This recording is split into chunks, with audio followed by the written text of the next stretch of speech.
Welcome guys to the CorpFit YouTube channel. My name is Demi. I'm joined here with Esther. Hey guys. And in today's video, we're planning to give you an introduction into Esther's background into technology. We're going to focus on many topics within the technology sector, how you can break in. This is the beginning of a new series, so make sure you stay posted and stay tuned. Brilliant. So thank you for your time today, Esther. Yeah. For the people that don't know you or maybe haven't visited the CorpFit website yet, would you like to give yourself a brief introduction and let them know who you are? Okay, so I'm Esther. I'm a junior software engineer at Compare the Market. I'm on the Android team, on the mobile team, so that means I just do apps for the company. I also have a couple side businesses, so I do ABA Media, which is for like video editing and content creation, and I also sell cosmetics online. Brilliant. And for those that don't know me, my name is Demi. I'm one of the founding members of CorpFit itself. My background is within investment banking and financial advisory. We came up with the idea to provide content for students, experienced hires, and even those that are considering a shift in their industry, and hope that we can really provide you with some great content along the way. So starting off with the first question, Esther, I'd like to just get an insight into your academic history, what your interests were growing up, and ultimately what led you to this point in time to get to this stage. Okay, so I think my history was like really maths focused. So at A-levels, I did biology, chemistry, economics, maths and further maths. And for A2, I did biology, maths and economics. And then I went to uni to do more. So for you guys that don't know what that is, Warwick offers a course called MORS, which stands for Maths, Operational Research, Statistics and Economics. It was a lot, in case you're wondering. For those that don't know, I went to Warwick as well, and I promise you that it's definitely a difficult course, so kudos to you for cracking that one. Thank you. So obviously from that, you can probably tell that I was very maths streamed. I wanted to become an actuary. And I think once I did more second year, I said, wow, I don't know if I want to do that anymore. So obviously when I graduated, I kind of gave myself some time to kind of figure out what I wanted to do. I didn't want to start a career in something I didn't know. So I did part-time accounting, and then I also was doing my media business as well. Okay, so that's actually a really great degree and a great set of experiences along the way before you actually got to your current role. So would you like to tell the viewers how you actually got into tech? And if you have any tips for them as well. Okay, so guys, basically how I got into tech was very weird. I kind of fell on it. So I did a course kind of shortly after I graduated in artificial intelligence with Microsoft, and that was on the EDX website. And that kind of sparked my interest for tech. I said, this is quite interesting, I don't know, it looks like the world is moving towards this kind of thing. But at that point, I still didn't think I was going to be in tech. That was at least 6 months before I even did my Code First Girls tech course, which was in web development, and that was a 2-month course. So I completed that and learned HTML, CSS and JavaScript. And upon completing that, one of the mentors thought I'd be a good fit to work at Compare the Market, so she sent me the job role, which I'm in now. And when I even applied, I thought, this is crazy, I'm not even in the industry, but let me try. And then I actually applied, and it's with Makers Academy, which kind of give you training for 3 months before you start your role, and they support you throughout your placement, which is through your exams, through your portfolio and everything. And I got the role, I got the job, and I was like, no way, I was eating Nando's. No, congratulations, And that's how I got into tech. Makers was a key part of that, because the training they provided really did give me the foundation to be able to do the job that I'm doing today. Okay, excellent. Thank you for the thorough answer, and congratulations once again. Thank you. Now, taking a step back again, just to the university experience. Obviously, we do have some viewers and some followers that are pre-university and considering their options where they'd like to study. So you mentioned going to Warwick. In an unbiased review, how did you find your experience? Do you think that was one of the drivers and one of the motivators to get to where you are? We can touch on that as well. Okay, so Warwick was interesting. I think the uni itself, it has a lot. So it has a lot to offer. There's a lot of things you can take part in, so it's not just about the education. But obviously in terms of the actual degree that I studied, I think it did help a lot. I think like you mentioned, it was a difficult degree. So Yeah. I feel like once you're able to get in your stride and kind of just tackle it, it gives you a lot of skills to be able to tackle other things in life. So whereas I could have found transitioning into tech hard, I was kind of used to like figuring things out as I go along, especially when it's something I'm not familiar with. So it definitely did help. Okay, brilliant. But generally, for people that are going to Warwick, doesn't matter what degree you're doing, I think it's a very good university. I think the content is strong. Like what you're learning there is top-notch quality. Like you're learning good things that you're going to apply in the workplace, and it's not wishy-washy. Like they're really serious there. Not wishy-washy. They're really serious there. That's a key takeaway, guys. And for those that don't know, I went to Warwick as well. I can definitely stand by those points that Esther gave. Good academic institute, you know, you can work hard, play hard, many societies, so a good choice, a very, very good choice. So yeah, moving on from Warwick and your current company, let's talk a bit more about, you know, the way in which you structured your applications. You know, did you have any mentors for your CV, cover letter, and what you think would be like the key areas to focus on for someone that's trying to get into tech? What are the key skills, essentially? That was quite a long-winded question, but yeah, I broke it down in my head like 1, 2, 3, Yeah. cool. This is how I do my tech work. So obviously, getting started with my applications, I think, luckily, it was my first application, so that is a very rare case. Yeah, it's a very rare case. That's the only place I applied for, and I just put my eggs in that basket. But I think this can apply to any application you do.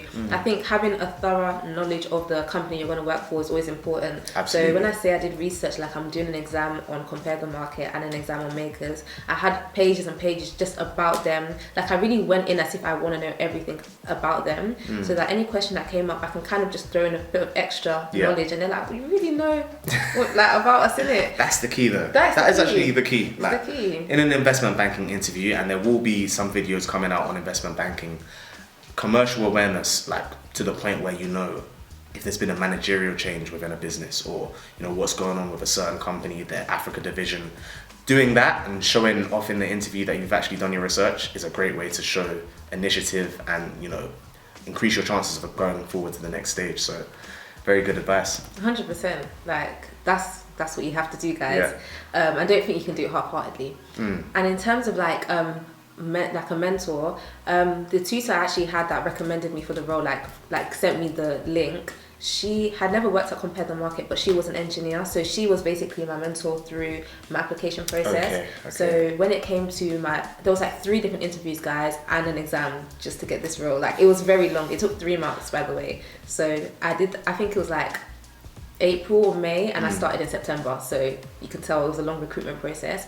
But yeah, she helped me a lot. She gave me a list of questions that she thinks they could ask me, and she gave me, like, she split them into behavioral, academic, like she really broke it down for me, and I made sure I had bullet point answers for every single question on that sheet, because no matter what they asked me, I was going to be ready, guys. Wow. So I think preparation. Okay, and a little birdie does tell me that, you know, this cheat sheet, this structure is about to come out soon. Is that correct? Well, not saying too much, but guys, you know we got you here at CorpFit. Exactly. You know we got you. I'm going to give you the good stuff. 100%. Brilliant. So that's excellent to hear, and it's good to see that, you know, there's active mentorship taking place within technology. As we all know, it's one of those areas where diversity is a big focus at the moment. And you've of course been quite a vocal participant in the sector. You've put out blog posts already, featured on podcasts. So would you like to give like a little overview of your perspective of where diversity stands within technology at the moment, any areas of improvement, and what you'd like to see in the future? Okay, I think in tech, I think more and more businesses are realizing how important it is to have a diverse workforce, because diversity in the workplace only helps you. Like I think the stats are showing so clearly that having a diverse workforce only helps business growth, and that is what my blog post is on. My article is on how diversity links to business growth. So I think where we currently stand, I think we've done a bit, especially with a lot of, you know, recent movements happening over the past year. Yeah, definitely. A lot of companies have moved towards trying to, you know, hire more people from different backgrounds and minorities, but I don't think enough has been done. There's so much more like we can do, and I think just being like an advocate for it, you think it doesn't do a lot, but it does. I think one thing that is really important is making sure companies are aware of where they can recruit these people that are minorities, because it's not always people that have, you know, the flashiest degrees that are going to be the fit for the job. That's where like things like I Did Makers came in. I think having more institutes like that kind of get people into tech, it's important to have that, because that's how I got into tech. And without that, if I needed a computer science degree, am I supposed to go back to uni? But I'm a brilliant worker. Exactly. So thank you so far for all of the great answers. Okay. I want to touch on, you know, your current role. I'm sure many people are keen to know, you know, what is the day in the life typically like of a software engineer at a company like Compare the Market. So I'm going to hand it over to you. You know, I'm sure every day is different, but anything will be greatly appreciated in terms of information. Okay, Yeah. so at my company, we follow an agile way of working. So agile is kind of where you have sprints of work. So you have a big project and you split it into like 2 weeks worth of tasks.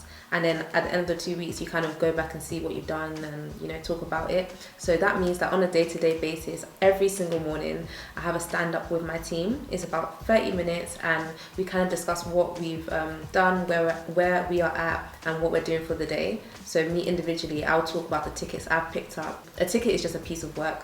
And I will just say, okay, today I'm working on this part of the app and I should get it done in the next 2 days.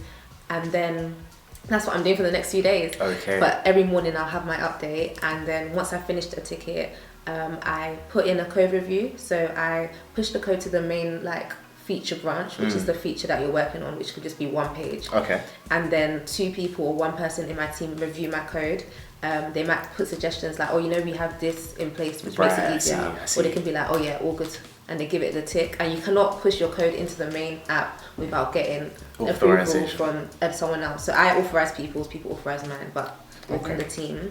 And yeah, every 2 weeks we have our retro, which is just going over what we've done well, what made us angry, what we think we can improve on. And we also have a guild meeting every 2 weeks, which is more for innovation. So it's like, let's say I see something in the app and I'm like, oh, online I saw this thing that could make the app better. In the guild meeting I present that to my team, like, guys, I just found something new, I think we could use in the app, and then we all discuss it. So it's like an opportunity to speak up about things and improve things within the app. And we also have innovation days every month, 2 days worth, where you can do what you like really. You can you know, build your own app, or you know, learn about something that you've always wanted to learn about. But yeah, that's my day in the life really. And in terms of like, you know, your working hours, would you say it's quite varied, or do you feel like you work like a typical average set of hours each week? I think it's quite typical in the sense it's basically a 9 to 5, but if I want to start at 7, then I could finish at 3. So it's quite flexible, and obviously working from home, you know, you can do things in between in the middle of the day. And also because I am on my placement from the Makers Bootcamp, I get every Friday off to work on my portfolio or revise for any exams that I have. So I don't work on Fridays, which is great. But obviously I'm working, but not like for the business. She's working. Brilliant. And you mentioned during the day, you know, you do a few things, you're able to utilize the fact that we're currently in a remote working environment. What would you say are some of the things you do during the day in terms of keeping yourself focused, keeping yourself and your well-being in check, and mental health and all of that? Like, any sort of tips that you have for the people that are about to start working from home? Yes, I do. So I think when I was doing my bootcamp especially, we did yoga every day and meditation, and that's something that was introduced by Makers, but I really like it. So in the middle of the day we'll meditate for about 15 minutes, and at the end of the day we'll do yoga for about an hour. I don't do that anymore because, you know, they were doing that for us, so we had a session. But now what I do, I make sure I take regular breaks. So every hour I'll have at least a 5-minute break, or just walk down and get a cup of tea, or just walk around. Like, you can't sit there. 100%. And also just finding something else to do to shut off, because I feel like once it hits 5, I found when I first started, I'll be lying in my bed and I'll remember something I was like trying to solve in the day, and I'll be like, oh, I've got it. Then I'll open my laptop and be like, and I'll be there for half an hour when my day's done. Like, make sure you shut off, do something else, go and watch a movie, you know, make sure you have those breaks. And I think also the final thing that I do when I'm actually working, when I'm actually, you know, sitting there and coding, is having nice music in the background, because it can get intense. It can get intense. So I have jazz playing in the background, just an instrumental, and I just like it because you just hum and makes it good vibes. No, that's actually good. I might have to try that myself. You should. I'll send you the playlist. Yeah, exactly. Excellent. So we've touched on your day-to-day, we've touched on the working hours. Something else that I think would also be quite interesting for the viewers would be, how you actually manage your time. So you mentioned in your introduction that in addition to your job, you have your own media company. Yeah. So how do you go about scheduling time management, ensuring that you're able to do all of the fun things that we see on your Instagram and your YouTube channel?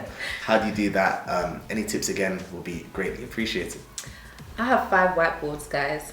Every whiteboard has something different on it. So one whiteboard has things I need to do for the week. One whiteboard has key dates. So like I do a lot of talks and stuff. So it'll have the date of the talk and the time. So I can literally just visualize in the week the times for that. Then I have a whiteboard that I update every day. So for example, let's say it's today, I will look at my whole to-do list and pick off tasks that I think I can complete today or subtasks from it that I can complete today, and I just do that each day, and I think it keeps me organized in a sense. I see what I need to complete for the week, I see what I'm doing today, and I see key events throughout the week. Also, in my to-do list, it's not just work-related stuff, so it will be things like wash your hair, tidy your room, edit your YouTube video, edit this client's video, prepare for this talk. So it's a holistic to-do list, and I think that keeps me balanced, knowing that I have these things to do, and I know that if it's 5 p.m. and I have loads left to do, I just need to bang it out. Because sometimes if you don't see that visually, you can waste time thinking, oh, what do I need to do next? Definitely. But yeah. Excellent. So I hope you guys are enjoying the interview so far. The next segment will be focusing on some of the talks that Esther has been involved in over the course of her career, touching on topics such as diversity within technology. So I'm going to hand it over to you, and we can really dive into some of the things that you've done so far. Okay, so I've done a few talks and an article, as we mentioned before, and I think starting at Compare the Market, I felt kind of like scared, and I felt like I didn't know where my place was. I started remotely, but my team were really like nice and inclusive, so I thought, wow, like this team really helped push me to be successful in my role. It made me kind of aware of how important it is to feel a part of a team. So I thought I want more people to feel like this. I want more people to be not as scared to start tech or come into a company. So that started with me just joining like the diversity and inclusion group at work and like the tech ambassador group. And that wasn't even for me to do talks, it was just for me to be a part and just see what's going on. And then they asked for a volunteer for a talk for a recruitment firm, and I thought, let me just do it. Yeah. When you sign up and you're like, why did I do that? I'm like, why did I do that? But then the day came and I did the talk, and I've got really good feedback. I got loads of ads on LinkedIn, so I was like, oh, this was fun. It's definitely a good thing to do. 100%, yeah. It was like, I think I felt empowered, and then they asked me to do another one. I was like, okay. Then they asked me to turn my first talk into an article, and I was like, okay. Yeah. Then I got emailed by someone that wasn't in my company to do another one, and I was like, okay, this is a lot, but I feel like I was snowball helping. Effect was going. Yeah, it was going, and it means that people valued what I was saying. And I think the one that I did like, obviously I like the talks on diversity and inclusion for like recruitment firms, but my favorite one was being a panelist for Coding Black Females, because Coding Black Females. Let's stop there. Do you want to give them a cheeky plug? Let the people know what that's all about. So Coding Black Females is an online community.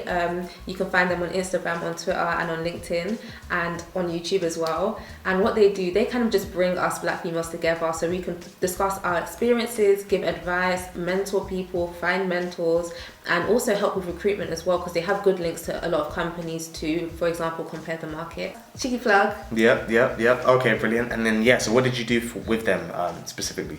So for them, I was a panelist on their Life in Tech talk, and it was me and another Black female and one of the diversity leaders at my firm, and we literally did a Q&A for an hour, because usually these talks are very structured and we just say what we feel like is important, but we wanted to give the voice back to the people that actually had the questions. Yeah. So the whole time it was just questions from the audience, and we'll just answer depending on whether we felt we could answer or if it was directed towards us. Okay. And it was really informative. Like there was things I found out from my fellow panelists, and there was questions that I got asked that I had to really think about. But I think it adds more value because it's like you're asking a question you need an answer to. Absolutely. Yeah. Definitely. Excellent. So in terms of lockdown at the moment, unfortunately, it seems as if networking and events have been quite disrupted. However, as you've mentioned, there are numerous opportunities in a virtual setting to still connect with like-minded people in your industry. How do you suggest people that are aspiring to join those industries get into the loop? Are there any sorts of blogs that you follow, anything that you follow on LinkedIn to check into these types of events? Or do you look at other social media apps like Clubhouse, for example, in order to, stay in the loop? I think when lockdown first kind of hit and Clubhouse first came out and I was just starting my journey, I did join a lot of rooms for tech, women in tech specifically. Yep. But obviously, as that died down, I don't have Clubhouse anymore. So I think right now, LinkedIn is a very good place. Yep. I do follow like pages. There's one that I've just become a part of, and it's actually the last talk I just did last week, and it's called Her Story, and that's brought to you by Lara Thomas, shout out, from Gravitas Recruitment Group. And they literally have a community they've started for women in tech, and they put on events like this. If you follow the page, you'll see events, and they promote other events too. So I think finding like these places, Code Hers, Coding Black Females, She Codes, Her Story, type in words like that, you'll find them on Instagram and on LinkedIn, and then you'll literally see the events, and then LinkedIn will even recommend more for you because it sees your interests. Last thing, there's also a group chat for Black women in tech, which I'm in. So even there you see loads of events and you can ask questions about anything because all different roles in tech are in that group chat. So I think having a community that you're a part of is very important as well. Absolutely. And I can say out of my own experience, when I was considering investment banking as a career and wanted to meet people that were also, like-minded and had experience in that space, I was immediately looking for groups, as Esther just described, And I think, within this space, groups such as SEO London and Rare Recruitment are great communities for people with ethnic minorities or more disadvantaged backgrounds. Something that's extremely important is ultimately breaking down these borders and how to get into these sectors. Coming into it, sometimes you might be discouraged. You might think, maybe I'm not meant to be here. You might feel a bit of an imposter syndrome. But once you start to gain confidence and see success stories, it's a great thing to see. And staying in those communities will take you a long way into your career because you never know where you may end up. That's right. I even have Rare Recruitment and SEO London on my LinkedIn till this day. Exactly. Really just to keep their name in the minds of the future generation, really. Yeah, they did help a lot. Well, guys, I hope you enjoyed the video. We unfortunately have to bring it to a close, but as we mentioned, this is going to be part of a new interactive series where Esther and I will be touching on various topics in tech. We'll have different speakers come and provide you with additional insights. Anything that you'd like to see or anything you enjoyed, please let us know in the comments. Be sure to like and subscribe. Much more content will be coming your way very shortly. Esther, I'm going to hand it over to you and where they can find you. Okay, so my name is Esther Ogunmefun. You can find me on LinkedIn if you type that in. You can find me on YouTube. It's called Intricate. If you type in Intricate, the tech babe, you'll find me on YouTube. And you can also find me on the CorpFit website because I'm a corporate coach there. Exactly. Brilliant. And all of those links will be available in the description. So if you have any trouble, you might have some trouble spelling the name, it's going to be there for you. So I hope you've enjoyed the interview. I did. And make sure you stay tuned for future content. Thank you. Bye, guys. Bye.